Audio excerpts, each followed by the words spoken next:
You have no proof this house is yours, Amanda shouted as she threw another box of my things onto the lawn. My brother let you live here, but without a marriage certificate, you're nothing. I stood in the doorway, watching her toss up 12 years of my life. My hands shook, but I kept my voice calm. You're wrong, Amanda. I have proof. She spun around, her expensive purse swinging. Oh really? Then show me. Where are the papers? She laughed. That's what I thought. Nothing. Just like your so-called marriage, nothing legal, nothing real. My name is Olivia, and 3 months ago, I thought my life was perfect. Then my husband, Marcus, disappeared with his pregnant girlfriend.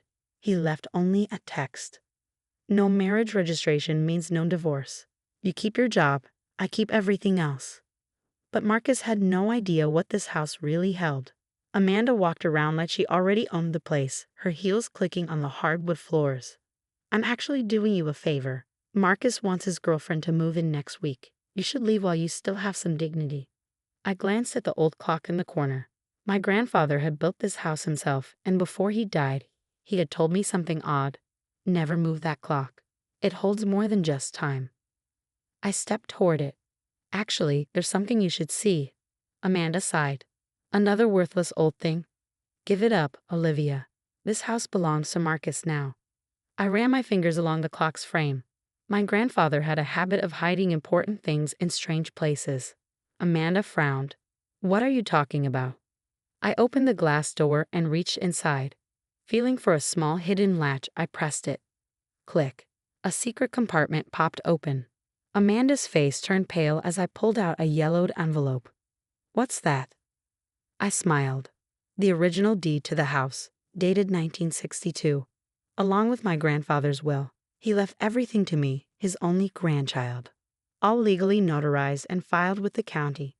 Amanda lunged for the papers, but I stepped back. Careful. These are legal documents. She stammered. You're lying. Marcus said the house was in his name. I shook my head. Marcus lied. He never owned this house. My grandfather never trusted him, seems he was right. Amanda's confidence crumbled. This is ridiculous. I'm calling the police. I pulled out my phone. Good idea. My lawyer would love to explain how trying to kick the legal owner out of their own home is a crime. Silence. Outside, the wind scattered the papers Amanda had thrown out. Her hands clenched and unclenched. You knew, she whispered. You knew all along and let me. Make a fool of yourself. I finished. Yes. Consider it a lesson in humility. Now, why don't you start bringing my boxes back inside? Amanda's mouth opened and closed, but she had no comeback. Finally, she grabbed her purse. This isn't over. Actually, it is, I said, holding up the documents. And when you tell Marcus, remind him my grandfather's lawyer has copies of everything. I bet he'll love knowing he's been living in my house all these years. Amanda stormed off and sped away in her car. I turned to the clock, finally understanding my grandfather's wisdom. He had protected me even beyond his lifetime. I carefully placed the papers back inside the hidden compartment. Time reveals all truths, he had said. The battle wasn't over. Marcus would be back, probably with lawyers. But for the first time since he left, I felt strong. This house was mine, and I wasn't going anywhere. 2 days after Amanda's dramatic exit, I was sorting through old photos in the living room when my phone buzzed. Marcus's name flashed across the screen, accompanied by a text that made my blood boil.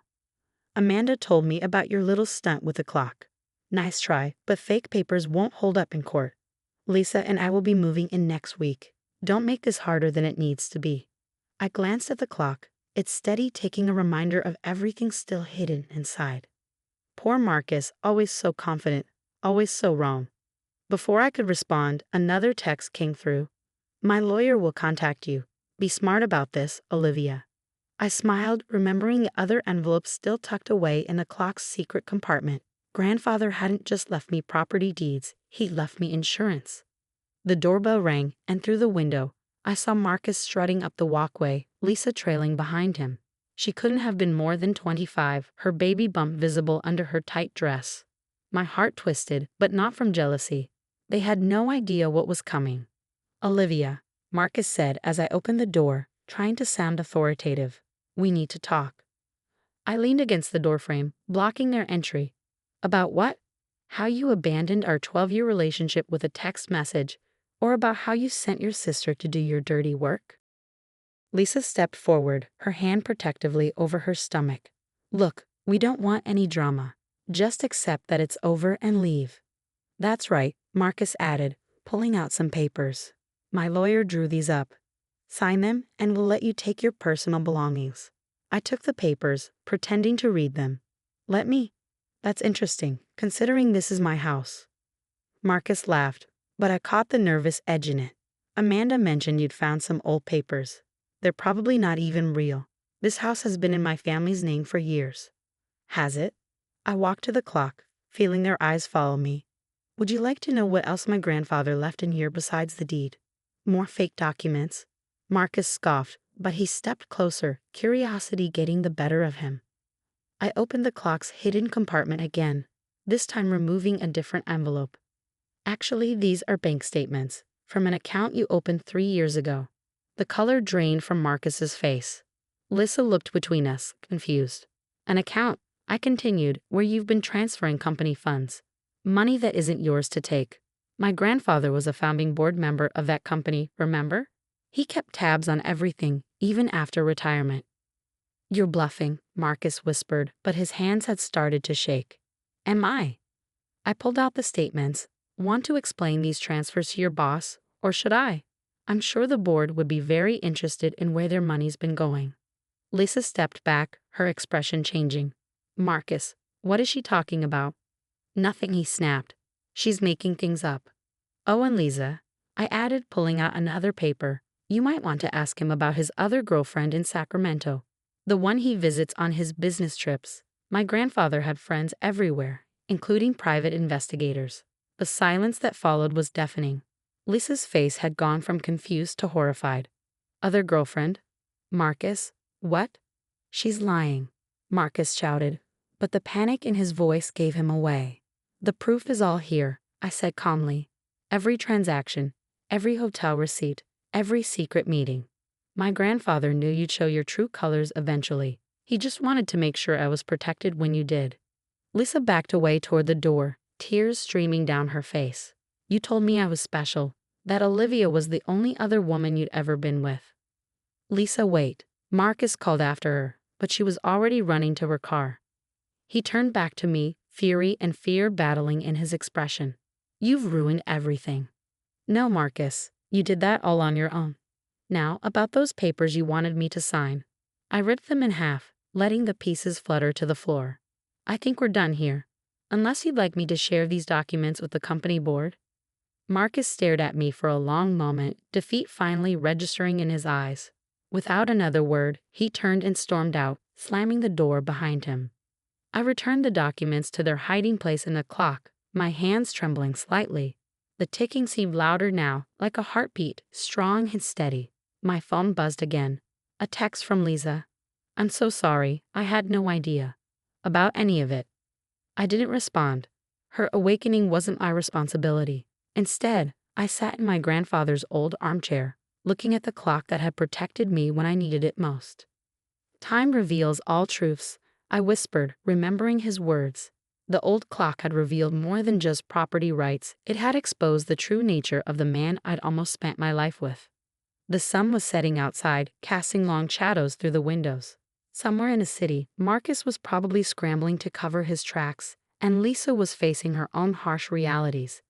But here, in this house that had always been mine, I was finally at peace.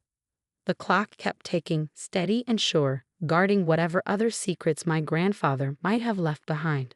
But those were stories for another day. A month after Marcus's dramatic exit, I sat at my kitchen table with a cup of coffee, watching the morning light filter through the windows. The house felt different now, lighter somehow, as if a heavy shadow had been lifted.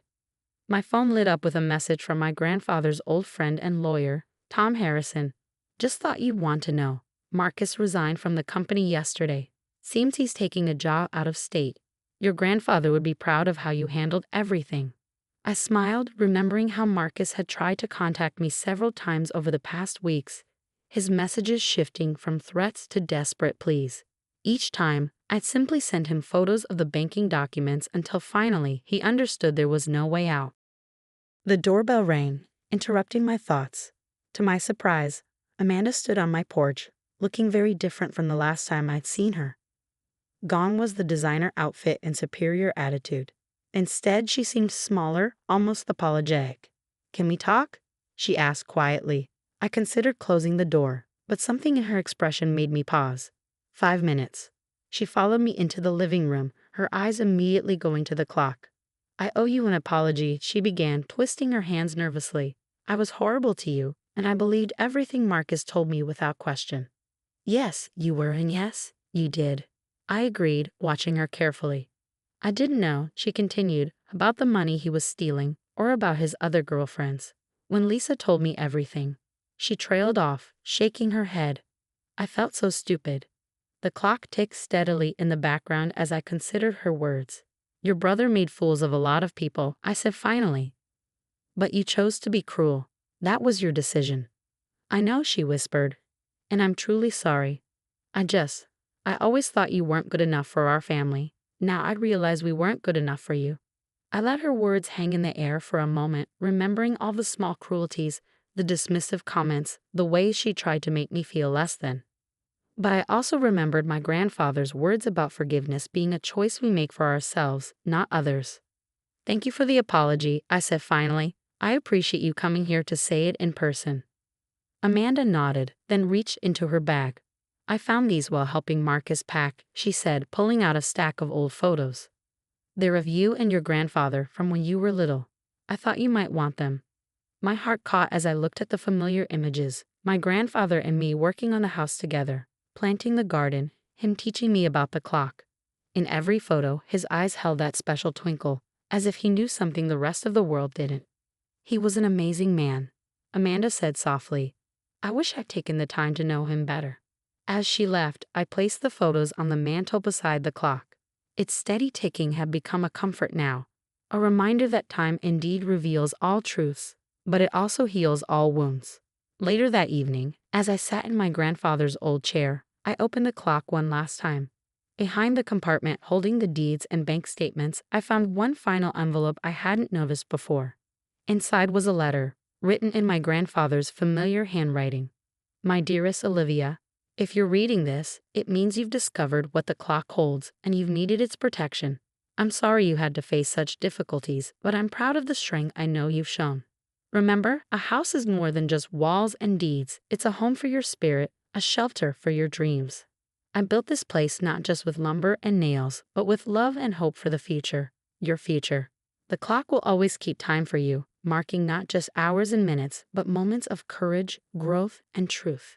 Let its steady ticking remind you that you are stronger than you know, wiser than you believe, and more loved than you can imagine. Take care of our home, my darling girl, and know that I'm always with you in every tick and talk of our faithful timekeeper. All my love, Grandfather." I carefully folded the letter and returned it to its hiding place. Outside, the sun was setting, casting golden light through the windows.